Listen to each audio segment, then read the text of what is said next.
શ્રી સંતરામ વિદ્યાલયમાં હોલિકા દહનનું ભવ્ય આયોજન કરવામાં આવ્યું। યોગીરાજ અવધૂત શ્રી સંતરામ મહારાજના દિવ્ય અખંડ જ્યોતના આશીર્વાદ અને પરમ પૂજ્ય રામદાસજી મહારાજની પ્રેરણા અને સંત નિર્ગુણદાસજીના માર્ગદર્શન હેઠળ સંતરામ વિદ્યાલયમાં હોળી અને ધૂળેટીની ઉજવણી કરવામાં આવી।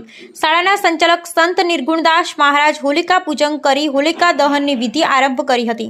હોલિકા દહન બાદ શાળાના શિક્ષકો અને શાળાના વિદ્યાર્થીઓ દ્વારા ધૂળેટી પર્વની ધામધૂમથી ઉજવણી કરવામાં આવી। શાળાના શિક્ષકોએ એકબીજાને રંગ લગાવી રંગોત્સવ મનાવ્યો। શાળામાં સ્ક્રીન ઉપર હોલિકા દહનનો વિડીયો બતાવી બાળકોને હોલિકા દહન કેમ કરવામાં આવે છે તેનું માર્ગદર્શન આપ્યું। હિન્દુ સનાતન ધર્મ પ્રમાણે સંતરામ વિદ્યાલયમાં હિન્દુ ધર્મના તમામ તહેવારોની ભવ્ય ઉજવણી કરી બાળકોને સનાતન ધર્મનું જ્ઞાન આપવામાં આવે છે। આજરોજ અમારી શાળામાં હોલિકા દહન અને ધૂળેટીનો પ્રોગ્રામ યોજવામાં આવ્યો હતો, જેથી કરીને બાળકો હોળીનો તહેવાર શા માટે ઉજવવામાં આવે છે તેનાથી માહિતગાર થાય અને પ્રહલાદ ભક્ત વિશે માહિતી આપવામાં આવી। એમને સ્માર્ટ બોર્ડ પર તેના અંતર્ગત એક નાનું સ્મોટ મૂવી બતાવવામાં આવ્યું હતું, જેથી કરીને બાળકો આપણા હિન્દુ તહેવારોથી માહિતગાર બને।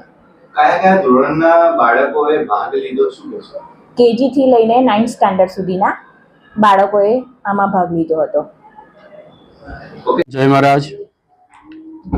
આપણે સૌ ભારતીયો ખૂબ જ ઉત્સાહપૂર્વક આપણા હિન્દુ ધર્મના તહેવારો ઉજવતા હોઈએ છીએ।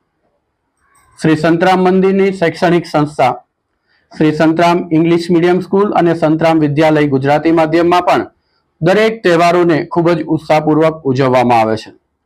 આજ રોજ શ્રી સંતરામ ઇંગ્લિશ મીડિયમ સ્કૂલમાં અત્યારે આપ જોઈ રહ્યા છો કે કેજીના નાના બાળકો આ હોલિકા દહનનો કાર્યક્રમ કરવામાં આવ્યો। હોલિકા દહન શું છે, હોળી શા માટે પ્રગટાવવામાં આવે છે, પ્રહલાદજી અને હોલિકાજીનો પ્રસંગ શું છે, એ પ્રેક્ટિકલી બાળકો સમજે અને તો જે સમજી શકે એ જોઈને એટલા માટે હોલિકા દહન કરવામાં આવ્યું। અને હવે આપ જુઓ છો કે બાળકો ખૂબ જ ઉત્સાહથી ધૂળેટી રમી રહ્યા છે। આપણા હિન્દુ ધર્મના તહેવારોને નજીકથી સમજી શકે એ માટે શ્રી સંતરામ મહારાજની આ સ્કૂલોની અંદર આ ઇંગ્લિશ મીડિયમ અને ગુજરાતી મીડિયમ બંને સ્કૂલોની અંદર ઉત્સાહપૂર્વક દરેક પ્રસંગો ઉજવવામાં આવે છે। જય મહારાજ।